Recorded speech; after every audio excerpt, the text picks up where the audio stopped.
Hi, I'm Tom Rosenbauer, and welcome to the Orvis Guide to Fly Fishing. You know, Euro Nymphing is one of the most effective ways of catching trout in streams under almost any conditions, and I've never been very good at it. So I've enlisted my friend George Daniel to show all of us how to catch more trout in streams using this deadly method. Oh yeah, nice fish! That fish has already refused that fly. You're gonna have to try just a slightly different pattern. The roll cast pickup is a great cast to use in a lot of fishing situations. This is a beautiful wild trout from a small stream, just a gorgeous little fish. I say hit that bank, let's go to that grass bed.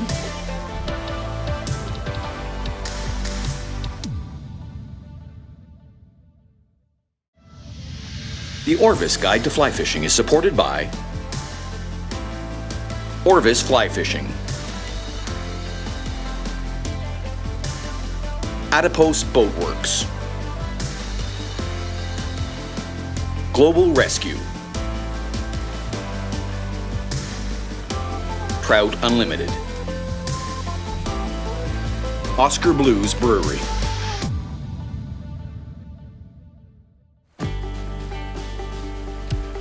There we go. You may have heard it described as Euro nymphing, Czech nymphing, Polish nymphing, French nymphing, tight line nymphing, or as George Daniel calls it, contact nymphing. There are many different variations of this technique, but they all involve using weighted flies, a long, thin tippet, and a colored cider leader instead of an indicator.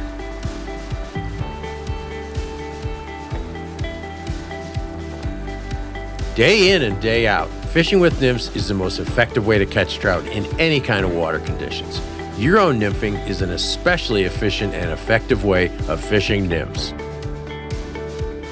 In most water types, trout need to hug the bottom because that's where the current is slowest and they don't waste energy just trying to hold their position. Here they wait for aquatic insects to tumble by, and often they don't move more than a few inches to capture their prey. Euro nymphing gets your flies to the fish in the quickest way possible and also allows them to stay in the strike zone for longer. We're going to show you the basics to get you started in this method. So George, you're kind of my nymphing icon. I mean, I know you hate to hear me say that, but you're a guide, you've written books on nymph fishing, you do videos, you do presentations. I mean, to me, you're the person who really brought this European nymphing technique to the average angler as opposed to the competitive angler. How do you describe it? What is the method? Sure, the method is called a bunch of different things. It's called European nymphing, Czech nymphing, Polish nymphing.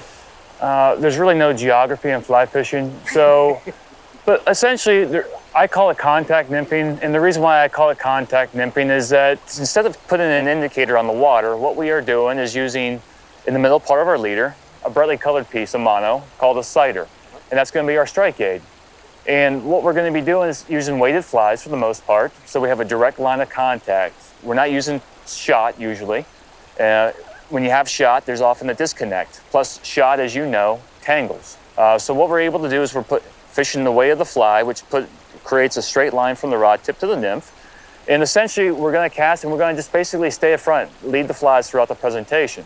And as a result, you'll often feel a lot of strikes compared to watching your indicator. The aspect I like about contact nymphing the most is you're in the driver's seat. When you're throwing an indicator on the water, basically you can manipulate the fly line, but the bobber does all the work for you. But when tight line nymphing, we don't have the drag of the indicator moving downstream. As a result, you are the one responsible for reading the current, how fast or how slow. And what's great about this technique is you can go from a hydrology that goes from fast to slow. And you have to really study, looking at your indicator or your sighter, determining how fast or how slow. So it's a lot more engaging. And for the most part, people find it fascinating. And it's just, in my opinion, a lot more fun. And you get a longer, more effective drift, right? Because the water is always faster at the top than it is where your nymphs are. Right. And so your indicator is always going to tend to try to get ahead of the flies and pull them off the bottom or whatever? Yes, yeah, and especially in streams that have a huge discrepancy between super fast and slower currents on the bottom. Right. When you have super fast, super slow on the bottom, when you put an indicator on that surface, because of the surface drag, you automatically create an angle. You need a lot of weight, and your tippet length is often exceptionally long just to compensate for that angle between the two. Right. But with this, we don't have as much drag. So instead of having such a long angle, we can fish more in a vertical line, which allows us to fish a lot less weight, but then also it puts us more in direct contact with the flies. And your fly stays close to the bottom, or lower in the water column for longer, right? Because with an indicator, it kind of, there's just that one moment that maybe that long. Correct. Where the fly's at the right speed and depth, and then it gets sucked away. Exactly. And the other advantage with this technique, unlike indicator fishing, where sometimes when you make a cast, there's a disconnect. You're throwing on mend or a slack and you're allowing that fly to settle. There's no contact between the indicator and the fly. Right. So you have a sacrificial period to get the flies down. But with this technique, as long as you make a smooth presentation cast, which we'll talk about, your flies, you're basically fishing your flies from the very beginning to the very end. Mm-hmm. Effectively. Yeah. Cool. Let's do it. Yeah. Catch a fish. Catch a fish. We'll try. Okay, let's go.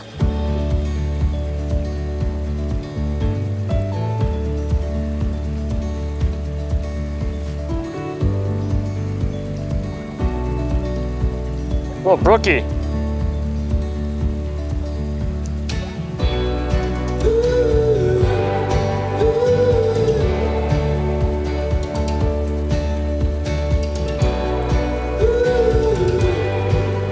Oh, another one. A little bit better one?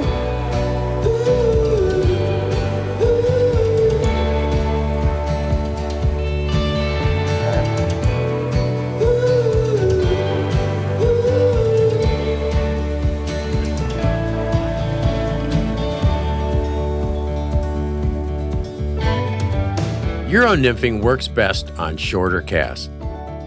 Here, George explains why angling the cast upstream is a great way to fish. So if you're going to fish straight upstream, one of the advantages with this technique, it allows you to get close, because this is a short-range presentation. European nymphing, because basically we're keeping all the line leader off the water, we have a limited range, and usually within 20-25 feet is the maximum range. And by staying and positioning yourself directly behind a fish, in essence, it usually allows you to get closer to a fish. The other advantage with casting upstream with this technique, with the Euro technique, it allows you to make excellent placement of your line leader parallel to the flow of current. Because what we're trying to do often is get the flies down, deep in the water column, and the way we achieve a quick penetration or a quick depth of the flies is cast it in line with the current. When you cast across currents or down the cross, your flies immediately go under tension, they begin to swing. But with this presentation, what we're trying to do is get down deep, and this is why this technique is so useful in big waters like this, where you have raging rapids and fast pocket water. It allows you to penetrate the water column fast, but the way you do that often is by casting in line with the current you intend to fish. The great thing about this is because basically there's very little surface drag on the water. The only drag that's occurring is the thin leader right below the sighter that's on the water. And as a result, you're allowed and able to fish lighter weight flies in water like this. If you're going to be fishing indicators where you have a large buoyant object on the water, you would have to put a lot of weight on that indicator or on the rig because you got the drag of the indicator on the water. But with this, the only drag that's occurring is essentially the leader. So it essentially allows you to fish the same water as you can with the indicator, but because of the less surface drag, you're going to be fishing far less weight. One of the things my mentor, Mr. Humphreys, always talked about is just fish in front of you first. So before you even step in the water, put the fly in the water where you would initially step in, and then you can work your way out. But as I'm working my way out slightly, I'm not casting across stream. All I'm doing is just changing my body position. So it's just maybe one or two side steps. But again, what I'm looking to do is every current, every seam I'm intending to fish, I'm basically trying to move the rod to parallel with the flow of water so I can get that perfect inline presentation. So we're going to work in close first, and then we can work our way out. And then we'll take a couple steps upstream and just kind of zigzag back and forth all the way through the presentation. And the other great thing about this presentation is it gives you the ability to swing the flies. There are times of the year, especially like back home in central PA where I live, most of our hatches occur April, May, and June. I would probably say over half my strikes during those months occur on the swing. So with this, we can dead drift or get the flies down deep on the bottom right here. And then at the end of the presentation, I almost always swing, no matter even what the season is, because there's usually always some fish. Just as soon as that fly goes vertical, often triggers a strike. And then if there's no fish on the end of the presentation, the swing basically sets you up for your forward casting stroke, so there's no false casting. So we just drift, swing, tension, and then we have our presentation. And that's, in my opinion, one of the beautiful things about this technique compared to like indicator fishing. It's relatively easy to do. The casting, in my opinion, is a lot easier. It's not really casting as much as it is lobbing, because essentially we have a weighted object. All we're doing is just pulling that weighted object through the air. So all we need here is the tension on the back cast, the hand out in front of us, and just flipping. Very little movement is actually needed to make this cast work.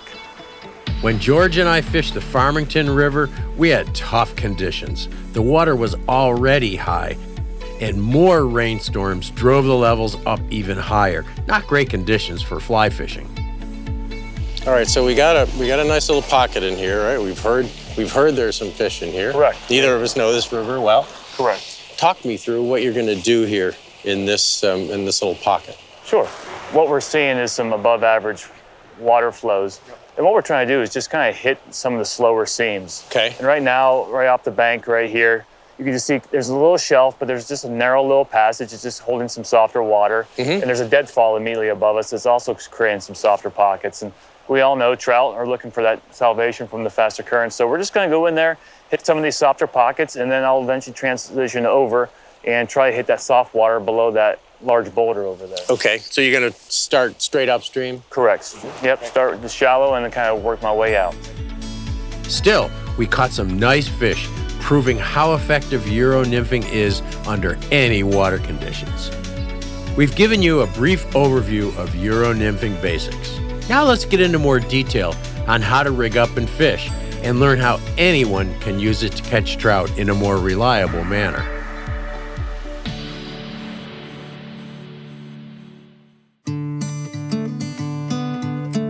You can try Euro nymphing with any fly rod, but if you like the method, you'll soon find out a specialized rod and line will make the process much easier. So George, you can do this with any rod and line, right? Correct, you can. But it's better to use something that's been developed, especially for this method. It's going to make it more efficient. Correct. I mean, most fly rods are designed to cast fly line. What we're doing is basically casting leader or a very thin diameter fly line. So we really need just a softer tip that loads with minimal amount of mass outside the rod tip.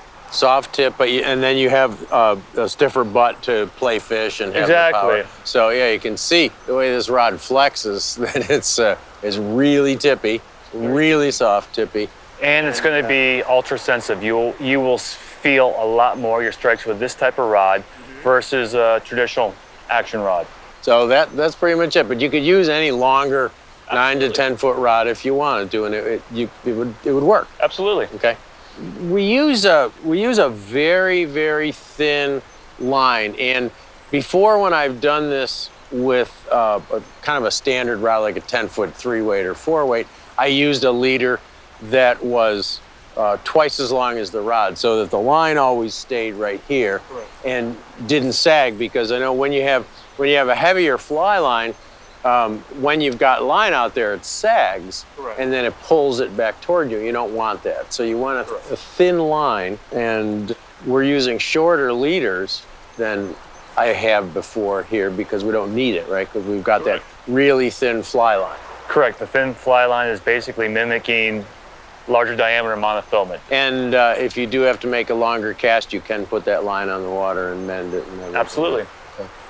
So the advantage of these longer rods is a situation like this where you're trying to get across that faster current? Absolutely. A friend of mine did a math study. I'm not sure if it's exactly accurate, but he did a trigonometry looking at angles. And basically what he was saying is when you're trying to hold monofilament or like a level line off the water, every foot you have extra in your rod allows you to basically hold it an additional 3 feet away from you. So there's a huge difference between like an 8-foot and a 10-foot rod. That's basically 6 feet further back you can actually present the flies from. And in raging water like this, laying any line leader on the water between you and that softer current is immediately going to create the drag. So we're going to do everything we can to keep line leader off the water. And when I can reach, and I can hold that line right in that soft little pocket.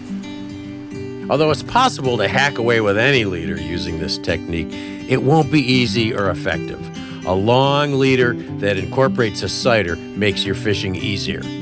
You can either buy a pre-made Euro Nymphing leader, or you can make one, as George shows here. We're going to start off with a 9-foot 4X leader.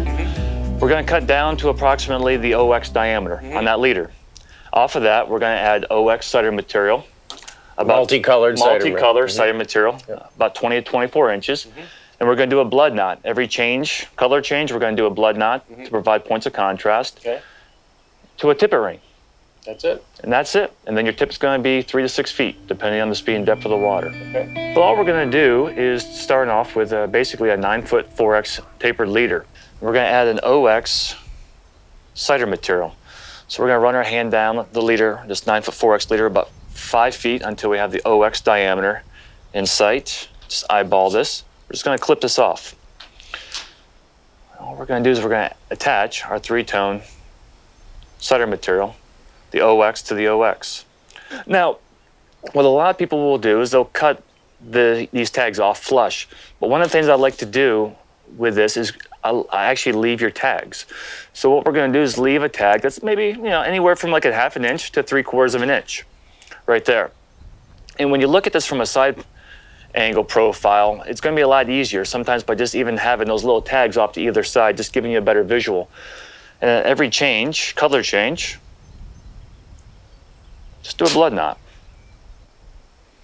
Some people like to do it every color change. Some may only use it once, but I prefer to sometimes add several in my cider. And again, same thing. Gonna leave the tag ends about 1/2 inch to 3/4 inch. And we'll just do that for the same thing between the white and the orange. Here.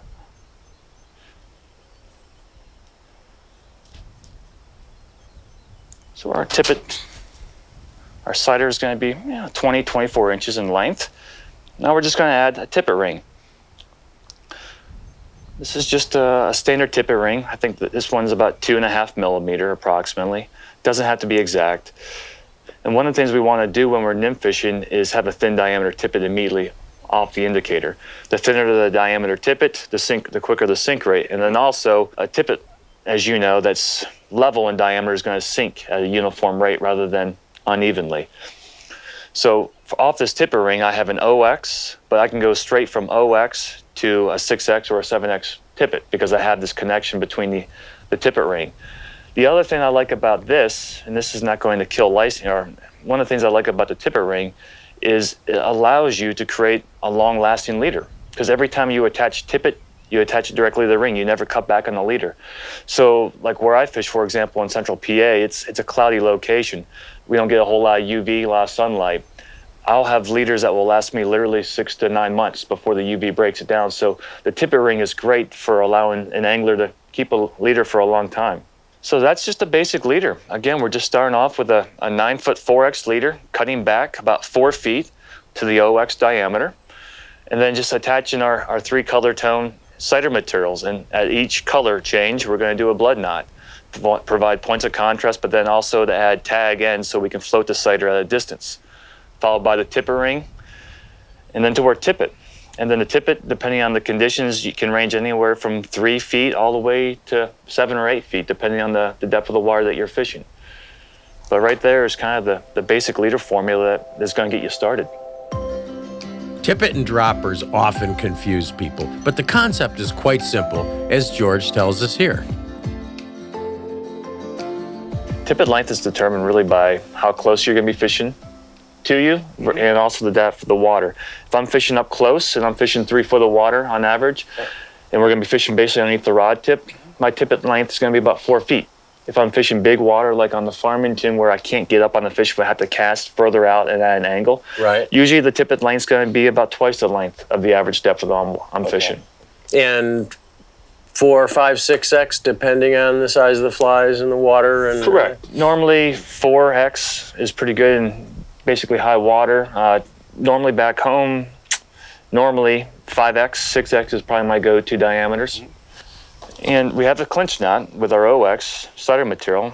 Again, the nice thing about the tippet ring, it allows us to attach a level section of tippet material. And the idea with the level diameter is everything's going to sink at a quick sink rate. I like fluorocarbon just not because of the invisibility factor, but because of the abrasion resistance. You're going to be pulling, your tippet's going to be underneath the water, obviously, going against rocks, hard substrate, and so forth. And I find that fluorocarbon is far more abrasive resistant than nylon. Yep. So I lose far fewer flies. And it sinks a little quicker. Exactly. Now, you just doing a standard clinch? Just doing a standard clinch knot. Correct. Not an improved clinch? Not an improved clinch. No, I find that the standard clinch, as long as the tag ends are pulled tight, I find it just to be just as strong as an improved clinch. Yeah. Now, we can fish 1 fly or we can fish 2 flies. You know, if we're fishing 3 foot of water, you know, we have a 4-foot section of tippet right here. So this is where my point fly is going to be.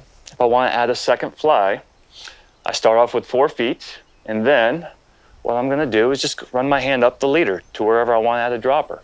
And we're just going to add another section of 5X using a surgeon's knot. Take off about 8 to 10 inches, and wherever I want to add that dropper, we're just going to do a 2-turn Orvis tippet knot.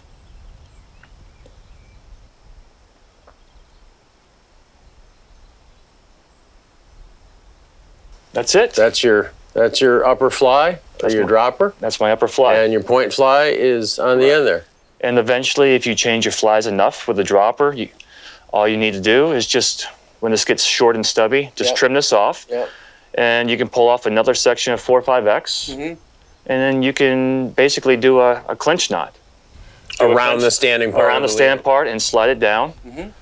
And that just allows you to keep the dropper going.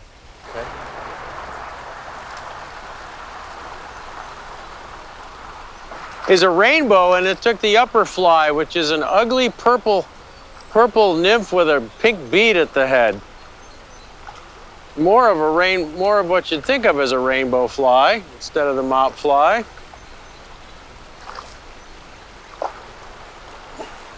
Yep, cute little rainbow.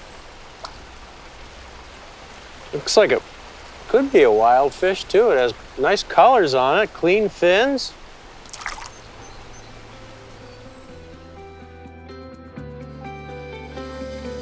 We all agonize over fly choice, but take a lesson from George. He keeps his fly selection simple, as instead of trying to match the hatch with a specific fly, in Euro nymphing, you're just trying to get something that looks tasty in front of a trout.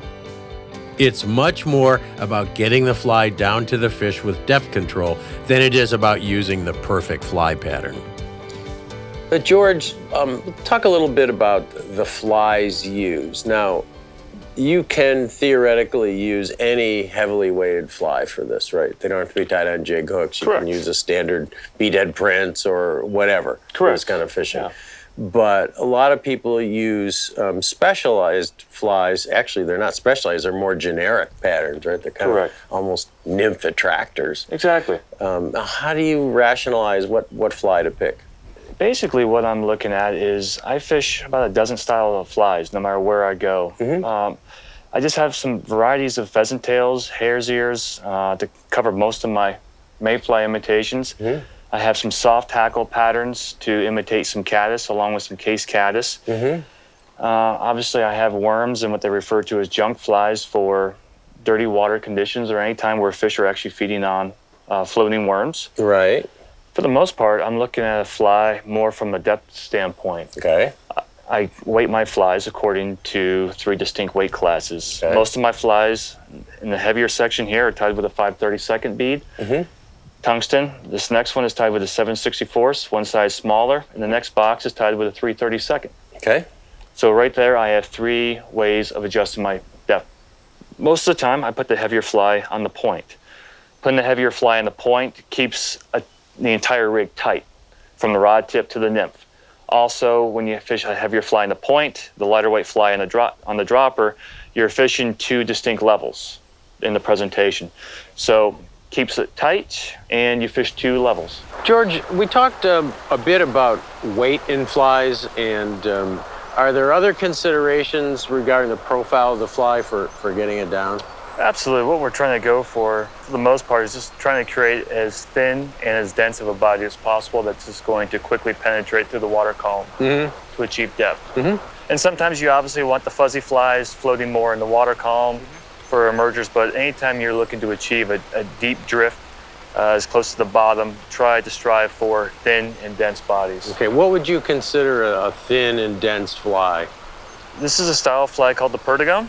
It's just a hard body fly. The body can be constructed of thread or a floss that's coated with a UV resin, hit with a light, but just something that's, again, just very thin in diameter. This is just a V-rib nymph. It's a hard body nymph, but you can see the dubbed collar. And that's going to sink at a much slower rate than the PERDIGON. Okay, great, good to know.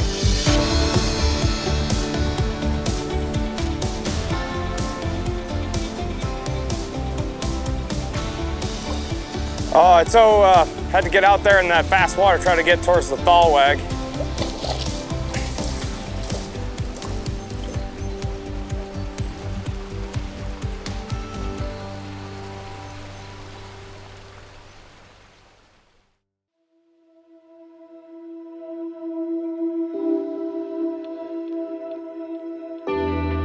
Casting with this method is different and actually easier than traditional fly casting. However, if you spend a lifetime casting conventional fly lines, you need to break some old habits, like I did. So George, tell me about the cast. Obviously, to me it seems stealthier. There's a quick flip, boom, the fly's in the water. You're not doing any false casting, so you're not moving your arms a lot. What are you trying to do with the cast? With the cast, what we're trying to do is fling a decent amount of weight forward, but do it in a smooth manner where the rod tip stops high and the line leader is off the water from the very beginning. And when we're doing this, basically, everything you've learned about traditional casting goes out the door, because it's not casting as much as it is more of a flop. Everything is a tension here. So because we don't have mass in the leader or in the line, all we need to do is we need to have tension on the back cast. Essentially that line hanging off the rod tip. These rods, these long nymphing rods, are designed for just a short load at the tip. All you need to do with this cast, and what I like to do, is just keep my hand out in front, keeping the wrist cocked back. And all we're gonna do is just a smooth fling. That's it. Either the finger or the rod tip goes over top. But the key here, to have that sighter in vision, in sight from the very start, is you need to stop with the rod tip high. So when you cast here, the hand's gonna start low, and all we're gonna do is just flick it up. And there's no body movement. Everyone wants to try to power cast this, and when you power cast this, the shock, the line leader get discombobulated, you have it bounces back. and then you don't have control here to the very end. If you can just learn to let the rod do all the work for you, you're gonna have control from the very beginning here. So all of this is, again, it's just keeping this elbow in. And anytime you're fishing heavily weighted flies or a heavily weighted rig, you know, basically the 180-degree rule. So wherever you want your flies to go in the forward stroke, we just need to bring the flies back so it's a straight line from in front to behind. Hands in front, and just a smooth flip. And now you've got your eye on the sighter the whole time. It doesn't pile up in front or anything. That's it. It's smooth. That's all we're doing. Here, George critiques my casting and presentation. Hopefully, you'll be able to learn from the suggestions he gives me.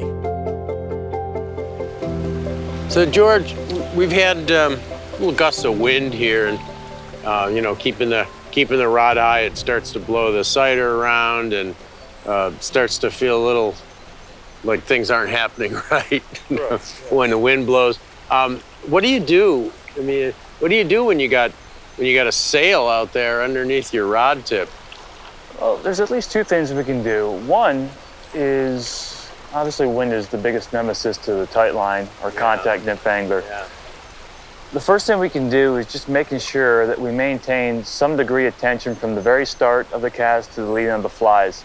Anytime you incorporate an ounce of slack in that line, the wind's going to create a bow. Right. So you can see how there's a disconnect right there, and that's a result of you casting and turning simultaneously and creating kind of a jerky motion. If I can just have you just, I'm making a jerky motion? Excuse me. As my mentor, Mr. Humphrey, says, let's eliminate the jerk on the bit. So one of the things I would like to see you do when you're making the cast, just let the fly line fall behind you, okay? You're dropping your left shoulder just a little bit. Now, what I would like to see, instead of using a very short erratic motion, I want the hand extending out, keeping the hand out, and all we're doing is just flipping the wrist. And as soon as we flip the wrist, all we're gonna do is just immediately, almost like a downstream reach cast, just flip and just begin sliding the hand downstream. Hold it high and begin sliding downstream. Now you have tension right from the very start. Right. Now, in minimal amounts of wind, that's going to be okay. But that's the first thing, is just not giving the wind any slack in the presentation. Okay, so immediately, yeah. Immediately. Yeah. You maintain tension, and often too, with that wind, one of the things you can do is you can place that sighter on that water, and because that sighter has those knots, it creates an anchor, and it kind of holds that line tight on the water. So that's the other advantage of the knotted sections, the tag ends on that sighter. It creates an anchor for your sighter during the wind.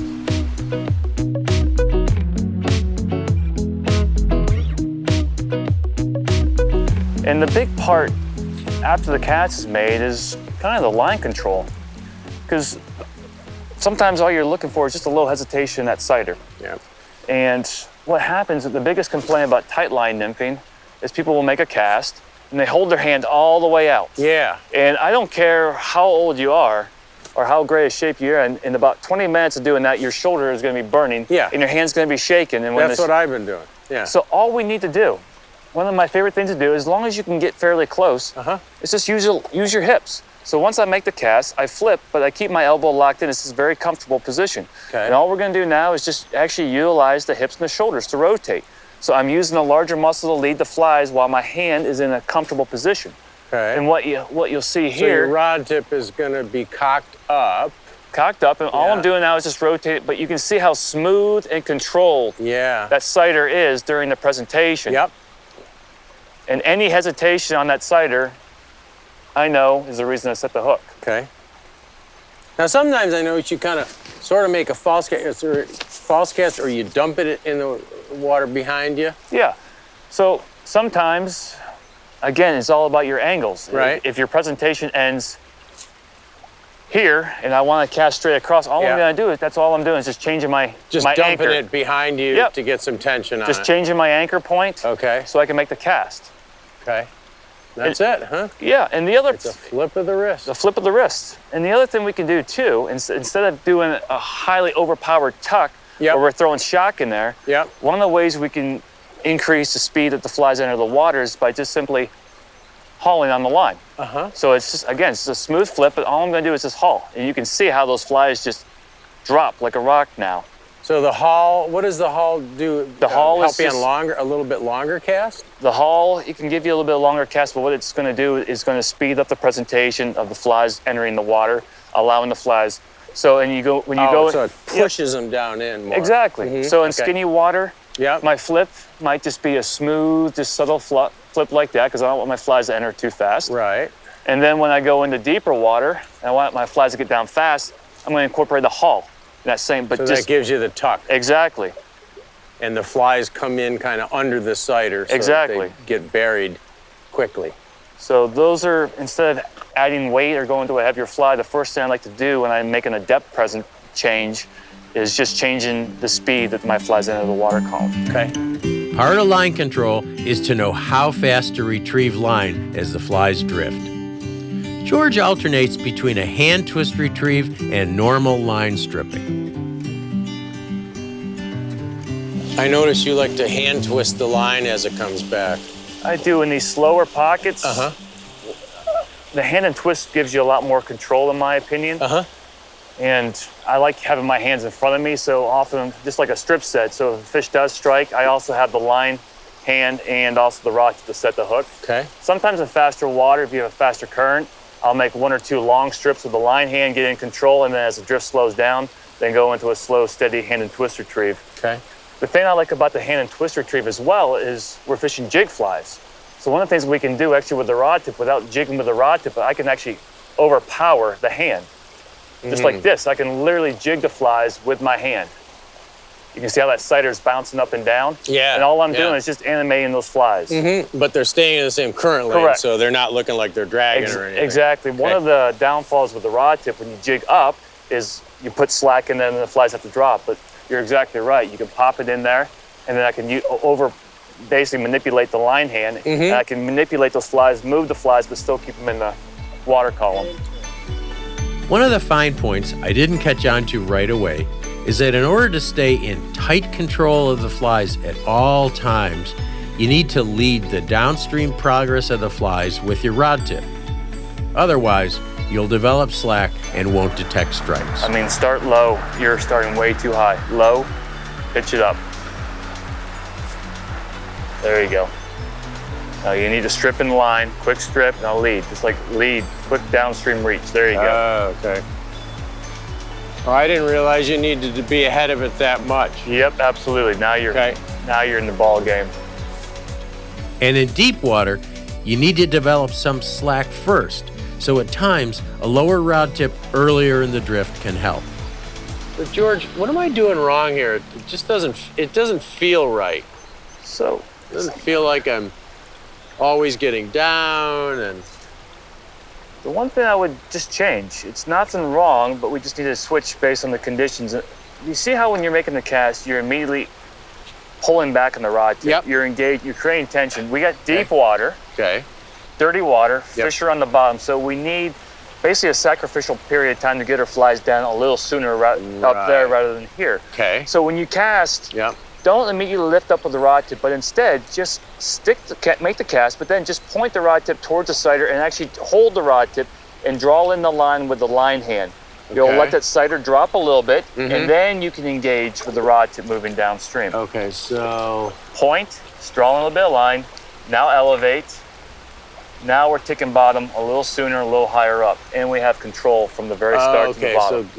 So... Draw in line. Good, now you can elevate. Now see how we're hitting bottom so much earlier? Yeah. Yep, so we're just creating a little bit of manageable slack earlier on to give our flies time to hit the bottom. The angle and distance between the sighter and the water surface is critical, depending on water depth and speed. You need to vary this depending on conditions. And every time you move just a bit, this can change. What kind of angle are you looking at between the sighter and the tippet?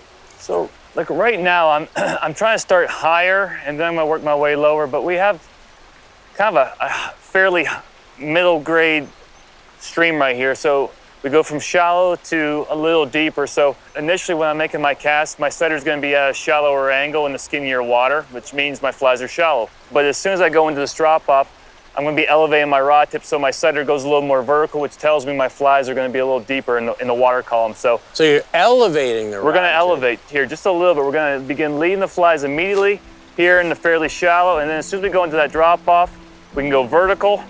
Now we're ticking bottom.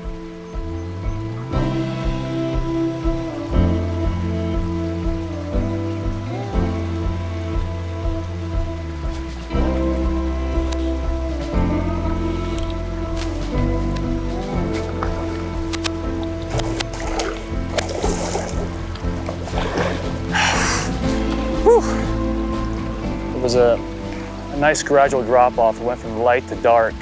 So with this technique, basically, I made a cast, kind of just started dredging my fly right along the shallow, but as soon as we started going over that drop off, I just paused, hesitated, allowed that fly to sink about a foot and a half, and then regain the lead, and he was right on the drop when it took. So this was just allowing me to kind of work the contours.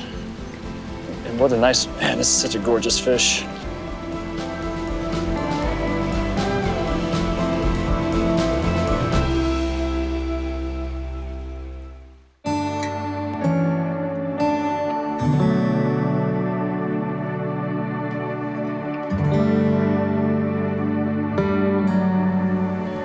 We have a lot of wind. So all we're gonna do, again, starting with a rod tip at a level height, we're gonna make the forward cast stroke, point the rod tip right at the sighter, one long draw, but always keeping part of that sighter just lifted off the water. Okay. That's all we're doing. Just a little bit. Just a little bit. So instead of casting and doing all the line control with the rod tip, keeping a higher rod tip, allowing that wind to basically push that sail around, all we're gonna do is we're gonna square back up, make our forward cast stroke, stiff arm, hand out, one long draw of the line hand, keeping the sighter tight, and then we can resume leading the fly in the presentation. But that just keeps things tight and reduces the overall length of the line off the water. Okay.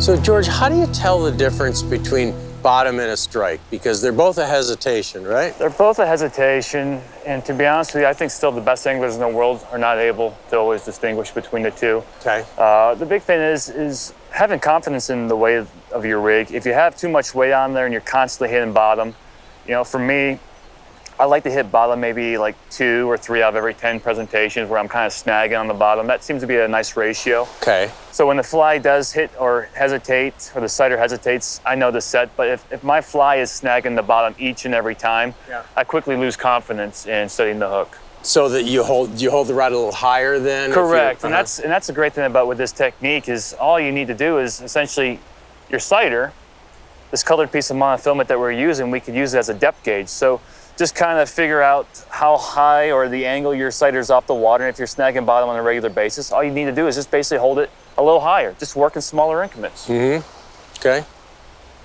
So I noticed that as I'm watching your sighter, it is bouncing. I can see it kind of little hesitations, but you don't strike to those because it isn't a longer pause. Is that correct? And that's why I'm using a longer sighter, and sometimes with these little tags. But one of the things you'll notice when you're drifting, when the flies are drifting on the bottom and your shots just literally or your shot or your flies are ticking along the bottom, you'll see just like a nervous twitch. And often when you see that nervous twitch hold tight for, you know, half a second to a second, that's usually an indicator that it's either stuck on the bottom or a fish has inhaled the fly. Okay. So I'm looking essentially for that nervous twitch to end. Okay. And again, that's why it's really important to get your weights kind of dialed in so you maintain that nice little ticking motion. Finally, you can further modify your presentation by adding weight. Sometimes you can do it by going to a heavier fly, but you can also add split shot. Weight on the leader is not allowed in competition fishing, but it's just fine for us civilians. As I'm working the shallow shelf, we were ticking bottom, but as soon as I went another 4 or 5 feet out, we got some depth, a little more current, and I stopped ticking bottom. So all I'm gonna do is just switch to a fly with 1 bead size heavier. You know, there's those times of the year, as you know, Tom, where it doesn't really matter what you do, what level you put the fly, they come up out of the bottom. But then there are times like right now where you've got to almost force feed them. So now you're gonna switch again. We're gonna switch again, or we're kind of maxed out with the size of the beads right now. This is a 5/32. So now we're just gonna add a tiny little shot. Okay. Between the 2 flies. Between the 2 flies, and just more, closer to 4 or 5 inches above the point fly or the bottom fly. You can even modify your presentation by switching to a drop shot rig, which puts the weight on the bottom and stalls the flies, suspending them above the weight. What are you gonna try? What I'm gonna do here is I'm gonna do a modification with a drop shot. I'm just not seeing as much action either on the surface or on the swing right now, so I'm gonna try to stall my flies in the column slower. So we're gonna use a drop shot, tight line system, contact nymphing, but we're gonna put shot on the bottom and just really crawl our flies on the bottom, but at a much slower path than what we were doing, which we were basically drifting just a few minutes ago. Okay, so when you rigged for that, you took off your bottom fly. Bottom fly. You tied a surgeon's knot. Yep, with another section of tippet. And left a dropper for your second fly. Correct. And then you put an overhand knot in the end of the tippet. Correct. And then you're gonna put a shot on the bottom. We're gonna put several shots. Several shots on the bottom. So the shot's gonna roll along the bottom and your flies are gonna stay just above the bottom. Correct. Okay?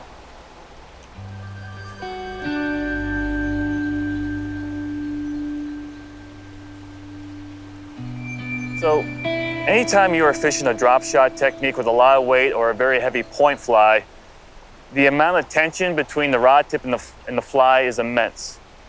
So when the fish strikes, you're almost 90% positive it's going to be a fish. With drop shot. With a drop shot in a heavy rig, just because of the amount of tension.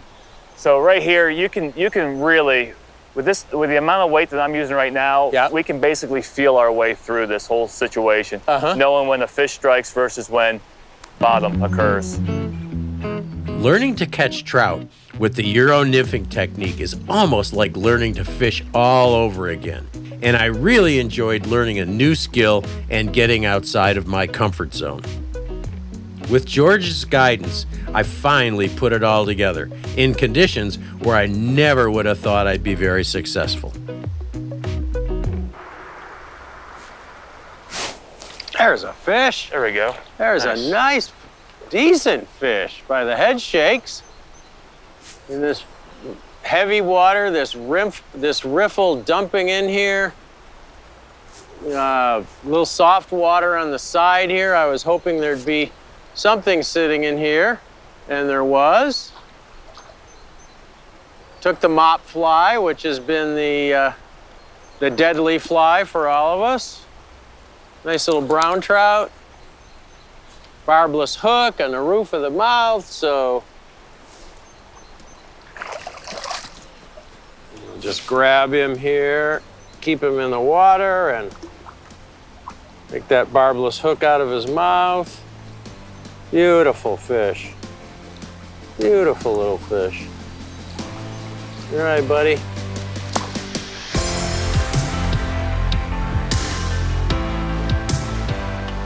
Thanks for watching the Orvis Guide to Fly Fishing. I hope you've enjoyed this episode on Euro Nymphing with George Daniel. I know that I have learned a ton in this show.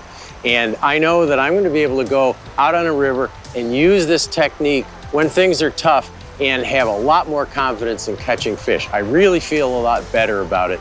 And I'm sure that you do after watching all these great tips from George. The Orvis Guide to Fly Fishing is supported by Orvis Fly Fishing, Adipose Boat Works, Global Rescue, Trout Unlimited, Oscar Blues Brewery.